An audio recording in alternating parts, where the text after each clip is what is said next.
इसको है ना बहाराना चैलेंजिंग अंदाज में बोल रहा हूँ, ये बात को नॉर्मल ना लिया जाए। मेरे वार्ड के लोगों के साथ अगर बेइज्जती की जाएगी तो उसकी माफी मेरे वार्ड की आवाम नहीं देगी। ये मेरे वार्ड नंबर 16 की आवाम के साथ ये उनके बाप की मिल्कियत समझते हैं, तो मेरे आने वाले 15 जनवरी को 2026 के 15 जनवरी को इलेक्शन में ये मेरे वार्ड की आवाम ये बता देगी कि ये वार्ड उनका है। मैं ये इलेक्शन मेरे लिए नहीं लड़ रहा हूँ, ना मेरी पार्टी के लिए लड़ रहा हूँ। ये इलेक्शन मैं मेरे 17,685 वोटर की इज्जत के लिए लड़ रहा हूँ। मालेगांव शहर समाजवादी पार्टी की तरफ से वार्ड नंबर 16 से मुझको उम्मीदवारी दी गई। मैं कहीं ना कहीं पहले सियासी फील्ड पे तो मैं तकरीबन 5-6 साल से एक्टिव हूँ और एक्टिव राजनीति में मैं कामकाज करते आया हूँ लोगों के। लेकिन गुज़िश्ता कुछ दिनों से शहर के हालात और जो समीकरण बनते नजर आए, तो मैंने बारहा कोशिश की पहले कि वार्ड नंबर 16 से कोई मकामी उम्मीदवार जो काबिल हो, वार्ड नंबर 16 से उम्मीदवार देना मकसद नहीं, लेकिन वो काबिल होना चाहिए उम्मीदवार। ऐसा उम्मीदवार ना हो कि जिसको कोई अरीजा फॉर्म अपने हाथ से भरते ना आता हो या उसको पढ़ते ना आता हो। एक ऐसा उम्मीदवार दिया जाए जिसको पेपर लाइन से कामकाज करने का हुनर रखता हो और एक तामीरी सोच, कौम की खिदमत करने का उसके अंदर जज्बा हो। अगर ऐसा उम्मीदवार पार्टी की तरफ से दिया जाता है तो मैं उसके शाना बशाना रहूंगा। और मैं संगठन में काम करना चाहता था कि मुझे संगठन को मैं मजबूत करूंगा और पार्टी को मजबूत करने के लिए मैं काम करूंगा। बशर्ते ये है कि काबिल उम्मीदवार होना चाहिए। लेकिन जब 2025-26 Malegaon municipal corporation election government की तरफ से जब ऐलान हुआ, फिर उम्मीदवारों की बातें आने लगी। जब उम्मीदवार की तमाम ही पार्टियों के जब उम्मीदवार का नाम फाइनल होने आने लगा, तो मैंने कहीं ना कहीं इस चीज को 23 दिसंबर से पहले इस चीज को महसूस किया। मैंने वार्ड नंबर 16 का रिकॉर्ड चेक किया तो 17,685 वोटर है वार्ड नंबर 16 के अंदर, और 17,685 वोटर में तकरीबन मैं समझता 50,000 की पॉपुलेशन आबादी का इलाका है। तो मुझे इस बात पे बहुत दुख हुआ कि क्या मेरे 17,685 वोटर में से कोई वो काबिल मालेगांव शहर की ये जो दीगर पार्टियां हैं, मालेगांव शहर समाजवादी पार्टी को छोड़ करके जो भी पार्टियां शहर की नुमाइंदगी का दम कम भरती हैं, क्योंकि उनको इस 17,685 वोटर में उनको एक काबिल आदमी नहीं मिला इस वार्ड से। ये मेरे वार्ड की नहीं, ये मेरी नहीं, ये 17,685 लोगों की बेइज्जती की गई, उनके जज्बात से खेला गया, उनकी पूरी बेइज्जती की गई कि मुसलसल 3 टर्म से आज 15 साल से ये 2022 में महानगर पालिका चुनाव होने वाला था। आज तकरीबन 3.25 साल वो इलेक्शन लेट है। आज 15-4-19 साल से मेरे वार्ड, मेरे इलाके के लोगों के साथ बेइज्जती, इतनी बड़ी बेइज्जती कि तुम वो काबिल नहीं समझते हमारे इलाके से कोई उम्मीदवार उम्मीदवारी कर सके। कम से कम उनको उम्मीदवारी तो दो।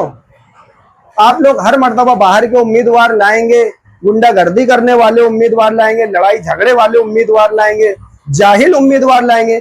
तो मैं समझता हूं कि मैंने जब लोगों से सर्वे किया तो मेरा वार्ड नंबर 16 एक काबिल, एक सूझबूझ रखने वाला वार्ड मैंने उसको पाया। जब मैंने उसके अंदर लोगों से सर्वे किया, मैंने उन लोगों के ये हालात बताया कि क्या हम लोगों को ऐसे लोगों को कबूल कर लेना चाहिए, तो बेशतर लोगों की ये राय आई कि मुसीबत यह है कि कोई काबिल उम्मीदवार अगर है तो वो मैदान में आने की हिम्मत नहीं करता है। तो मैं बोला हिम्मत और हौसले की क्या बात है, जमहूरी मुल्क है, हिम्मत करना चाहिए। अगर हिम्मत करेगा कौन, मकामी उम्मीदवार में से हिम्मत करेगा कौन? तो लोगों ने बोला कि तौहीद अंसारी साहब आप खुद क्यों नहीं लड़ लेते हो इलेक्शन। तो मैं कुछ पल के लिए सोचा, फिर आके मैंने जो लोगों से, फिर मैंने अपने इलेक्शन लड़ने के ताल्लुक से मैंने लोगों से मशवरा किया। पार्टी के लीडरान के सामने मैंने वार्ड के समीकरण को रखा, तो पार्टी के लीडरान ने वार्ड नंबर 16 को समाजवादी पार्टी के लिए और मेरे लिए कहीं ना कहीं उसको साजगार समझा। और मालेगांव शहर के अंदर जो भी लाइन से इलेक्शन हो रहा, उन्होंने ये जो पुराना 20 नंबर और आज का 2025-26 का जो 16 नंबर वार्ड है उसको पार्टी के लिए साजगार समझा और मेरे लिए साजगार समझा और मेरे लिए उम्मीदवारी देने का फैसला किया। आज मुझ जैसा उम्मीदवार पार्टी ने दिया। आज एक नौजवान, एक जिसके अंदर काबिलियत है, जो एक तालीम याफ्ता है, जो कामकाज का उसके अंदर जज्बा है मेरे अंदर। आप लोग अगर मेरा बैकग्राउंड चेक करोगे तो अल्हम्दुलिल्लाह मैंने आज लोगों के जो भी कामकाज किया मैं हमेशा बिला मुआवजा काम करते आया हूँ। और बहैसियत एक सियासी प्लेटफॉर्म से मैंने संगठन के लिए जो काम किया वो किया, लेकिन मैंने ये महसूस किया कि पार्टी के लिए लोग तो बहुत काम करते हैं, इलाके के लिए काम कौन करेगा। तो मैंने जब देखा कि मेरे इलाके के अंदर लोकल इश्यूज को लेकर इतनी प्रॉब्लम्स है, इतनी तकलीफ है, इतनी दुश्वारियां हैं कि वार्ड नंबर 16 के अंदर जितने ओपन स्पेस है, मैं समझता हूँ मालेगांव शहर के 21 वार्डों के अंदर कोई एक वार्ड ऐसा नहीं है जितने बड़ी तादाद में वार्ड नंबर 16 में ओपन स्पेस है। आप मुझे सर्वे कर लीजिए, आप घूम लो, वार्ड नंबर 16 के अंदर कौन सा ओपन स्पेस डेवलप हुआ है मुझे बता दो। मेरे अज़ाइम ये है कि मेरा एक मकसद है कि जितने ओपन स्पेस है मैं इलाके की कमेटी बनाऊंगा। इलाके की कमेटी बनाने के बाद उनसे मशवरा करूंगा कि ये ओपन स्पेस का किस तरह से इस्तेमाल होना चाहिए। मेरे दिमाग में तो फिलहाल अभी इस बात को है कि कम से कम 3 ओपन स्पेस पे मेरा हेल्थ सेंटर बनाने के एक प्रोग्राम है, मेरे अज़ाइम है। हमारी माँ बहनों छोटे बच्चों को जो तकलीफ और दवा खाने की लाइन से दुश्वारियां आती हैं, मैं सबसे पहले 3 ओपन स्पेस को इलाकाई एतबार से सर्वे रिपोर्ट बनाएंगे, हम कमेटी फैसला करेगी और 3 ओपन स्पेस को हम हेल्थ सेंटर बनाने की तरफ जाएंगे। और उसके बाद कम से कम 5 ओपन स्पेस पे आज आजी आमदार हो या माजी आमदार हो, लोगों ने आए आश्वासन दिया, बात किया, 15 साल से नगर सेवक बन के गए, मेयर बन के गए, डेवलपमेंट जीरो। कितने गार्डन है आज हमारी हेल्थ को लेकर के, हमारे बच्चे सेहतमंद नहीं है, आज उनको खेलने के लिए, वक्त गुजारने के लिए, हमारे छोटे बच्चों के लिए कोई गार्डन नहीं है, कोई पार्क नहीं है, बनाएगा कौन। आश्वासन तो सब देते हैं। मैं इलाके से बिलोंग करता हूँ, इलाके के अंदर रहता, मैं मेरे बच्चों, मेरे इलाके के छोटे बच्चों को खेलते कूदने की तकलीफों को देखा हूँ। उससे लड़ाई झगड़े होते हैं, एक्सीडेंट के हादसा होते हैं, बच्चे गली में रोड पे खेलते हैं। तो मैं कम से कम 5 ओपन स्पेस को टारगेट बनाऊंगा, 5 ओपन स्पेस पे गार्डन बनाऊंगा। गार्डन के अंदर मेरा एक मकसद ये होगा कि मैं उस इलाके का कोई जो मुस्तहिक शख्स होगा उसके जरिए से उसकी निगरानी रखवाऊंगा, उसके अंडर में दूंगा। और जो 12 साल से कम के नौजवान हैं, लड़के वो और खवातीन और बच्चे, इनको लेकर के मैं वो गार्डन उनके लिए मैं ये गार्डन बनाने का मेरा एक मकसद है, मेरा प्रोग्राम है। उसके अंदर किसी भी घर से ताल्लुक रखने वाला हो, 12 साल से अगर बड़ा बच्चा है तो वो गार्डन के अंदर नहीं जाएगा। ये हेल्थ के लिए ये, और मालेगांव शहर के अंदर इवन सभी जगह प्रॉब्लम्स है, लेकिन मेरे वार्ड के अंदर नलों की बहुत ज्यादा तकलीफ है। जो महानगर पालिका से 45 मिनट के लिए पानी दिया जाता है, लेकिन इस इलाके के अंदर 25 मिनट 28 मिनट से ज्यादा पानी नहीं दिया जाता, कहीं फोर्स नहीं है। तो मैं उसको पूरी टाइमिंग पे पानी कराऊंगा इंशाअल्लाह अज़ीज़। अल्लाह ने चाहा, मुझे अल्लाह ने इज्जत दी, कामयाबी दी, तो मेरे अज़ाइम ये है। और गटरों के जो कचरे होते हैं, गटर साफ होती है, उसपे से आपसी तनाजे होते हैं। गटर का जब कचरा निकलता है उसको सेम टाइम, उसी टाइम में वो जगह पर से क्लीन होना चाहिए, साफ होना चाहिए, उठना चाहिए, आपसी तनाजे नहीं होंगे। मेरे अज़ाइम ये हैं। और दूसरी बात जो सबसे अहम है, मालेगांव शहर के अंदर गरीब बच्चों को तालीम के लिए सबसे बड़ी दुश्वारी आने लगी है। जितनी प्राइमरी स्कूलें हैं वो आज बंद होने की कगार पर हैं। आज प्राइवेट स्कूलों के अंदर बच्चे आज 12,000, 15,000, 20,000 रुपये, जिनके घर पे 2 बच्चे 3 बच्चे हैं। मालेगांव शहर 80% मजदूरों का शहर है, पावर लूम चलाने वालों का शहर है, मजदूरों और गरीबों का शहर है। वो 15-20 हजार रुपया उनको भरने के लिए बहुत मुश्किल काम हो जाता है, बच्चे तालीम से महरूम हो जाते हैं। आज अगर तुम प्राइमरी स्कूलों को डेवलप करोगे, उसके अंदर उनको सहूलियात पैदा करोगे, तो हमारे बच्चे तालीम हासिल करेंगे। यही हमारे बच्चे कौम का मुस्तकबिल हैं, यही हमारे बच्चे आज हम जो सरपरस्तों से उम्मीद करते हैं वही बच्चे कल जाके सरपरस्त बनेंगे।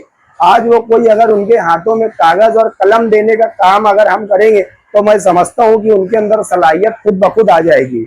उनको रोजगार के लिए कभी उनको भटकना नहीं पड़ेगा। नशे के ताल्लुक से आज हमारे बच्चे सही तरीके से नौजवान होने के लिए तैयार नहीं हो पाते, नशे में इतनी बुरी तरीके से मुब्तला है। उनके घरों में माओ बहनों आपस में इतना इख्तिलाफ है, इसके लिए कदम उठाएगा कौन? Malegaon municipal corporation election local issues पे होना चाहिए, जो इलाके का है। पार्टियां ठीक है, अपनी अपनी एक पॉलिसी होती है, लेकिन मुझे एक कारपोरेटर बता दो जिसकी एक पॉलिसी होती है। कारपोरेटर को अपनी पॉलिसी पे इलेक्शन लड़ना चाहिए उसको।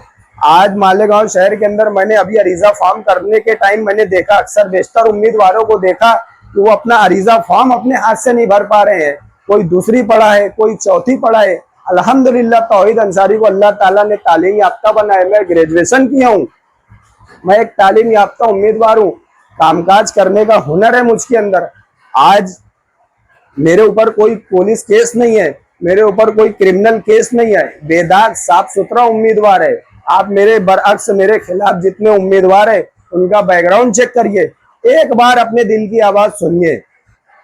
आज मुझमें और मेरे अपोजिट जितने भी उम्मीदवार है, जितनी भी पार्टियों के उम्मीदवार है, उनसे आप एक मर्तबा मेरा मुहासबा करिए कि तौहीद अंसारी इलाके के अंदर रहता है। मैं इससे पहले पिछले इंटरव्यू में भी ये बात बोला था कि जो लोग बोलते हैं कि हम आधी रात को काम करेंगे, तो मैंने ये बात बोला था तुम लोगों का दिन में काम कर दो। लोग दिन में अगर तुम काम कर दोगे तो लोग रात के अंधेरों में अपने घरों में सुकून से सो सकेंगे। तुम ये बोलते क्यों हो कि हम रात को आधी रात को काम करेंगे? क्यों आप लोगों के अंदर इतनी सलाहियत नहीं है या अपने ऊपर इतना एतमाद नहीं है कि हम लोगों का काम दिन में नहीं कर सकते?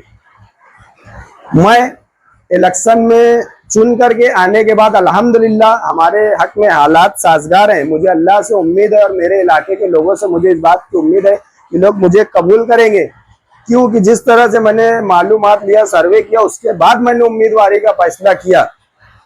मैं चुन के आने के बाद मैं मेरे नाम के आगे कारपोरेटर लफ्ज कभी नहीं लगाना पसंद करूंगा।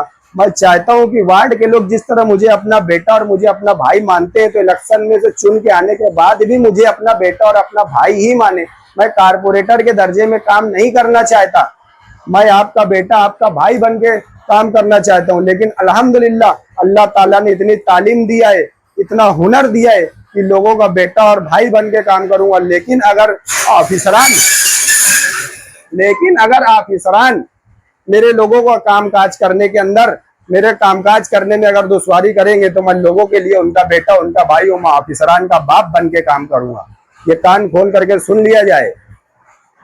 एक चीज और, लोग मुझे एक मर्तबा जो लोग मुझे बोला जा रहा है कि ये समाजवादी पार्टी की तरफ से इसको उम्मीदवारी दी गई है, पैनल हमारे पैनल के अंदर जो हमारी पार्टी लीडरान ने फैसला किया है उस हिसाब से उम्मीदवारी की जाएगी। इलेक्शन पूरी ताकत, पूरी जोश, पूरे जज्बे के साथ, पूरे दमखम के साथ लड़ा जाएगा। और जो लोगों ने ये बोला है, लोगों ने अगर ये दिलो दिमाग में बैठाया होगा कि ये उनके बाप का पैनल है, ये उनके बाप का इलाका है, तो ये सबसे बड़ी जो बेइज्जती की गई है मेरे वार्ड नंबर 16 की आवाम के साथ, ये उनके बाप की मिल्कियत समझते हैं। तो मेरे आने वाले 15 जनवरी को 2026 के 15 जनवरी को इलेक्शन में ये मेरे वार्ड की आवाम ये बता देगी कि ये वार्ड उनका है, ये उनके लोगों का है, किसी के बाप की मिल्कियत नहीं। ये कान खोल करके सुन लिया जाए। मैं इसको है ना बहाराना चैलेंजिंग अंदाज में बोल रहा हूँ, ये बात को नॉर्मल ना लिया जाए। मेरे वार्ड के लोगों के साथ अगर बेइज्जती की जाएगी तो उसकी माफी मेरे वार्ड की आवाम नहीं देगी। मैं ये इलेक्शन मेरे लिए नहीं लड़ रहा हूँ, ना मेरी पार्टी के लिए लड़ रहा हूँ। ये इलेक्शन मैं मेरे 17,685 वोटर की इज्जत के लिए लड़ रहा हूँ, उनके वजूद के लिए लड़ रहा हूँ, जो उनकी इज्जत के साथ खेला गया है, उनके लोगों के अंदर से उम्मीदवारी नहीं दी गई है। तो मेरे वार्ड के लोगों के लिए इलेक्शन लड़ रहा हूँ। ये मेरा इलेक्शन नहीं है, ये वार्ड नंबर 16 की वोटर का इलेक्शन है। वार्ड के लोगों से आखिर में मेरी ये अपील है कि इलेक्शन आप लोग उम्मीदवारों को मुहासबा करें, जितने उम्मीदवार हैं आप उनको चेक करें, किसके अंदर कितनी तालीम है, किसके अंदर कितने पुलिस केस है, कौन तुम्हारे इलाके के अंदर रहता है, कौन तुम्हारा वक्त पे काम करता है। आप लोग एक बार मुहासबा करें।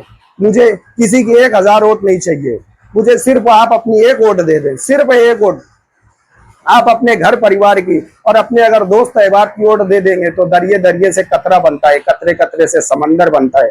आप लोगों ने अगर इस फैसला कर लिया कि मेरी एक वोट समाजवादी पार्टी के तौहीद अंसारी के कैंडिडेट के लिए, मेरी एक वोट समाजवादी पार्टी के जितने भी कैंडिडेट है वार्ड नंबर 16 में, हम साइकिल निशान पर वोट देंगे। इस मर्तबा हम अपने इलाके के लोगों के लिए वोट करेंगे। तो मैं समझता हूँ 15 जनवरी की जो आप लोग वोट करेंगे, उसके बाद जो 16 जनवरी की सुबह होगी इंशाअल्लाह अज़ीज़, वार्ड नंबर 16 के अंदर जितने भी समाजवादी पार्टी की तरफ से कैंडिडेट दिए गए इंशाअल्लाह अज़ीज़ वो कामयाब होंगे। ये कामयाबी समाजवादी पार्टी की नहीं होगी, ये ये कामयाबी वार्ड नंबर 16 की समाजवादी पार्टी के उम्मीदवारों की नहीं होगी, ये कामयाबी 17,685 वोटरों की होगी।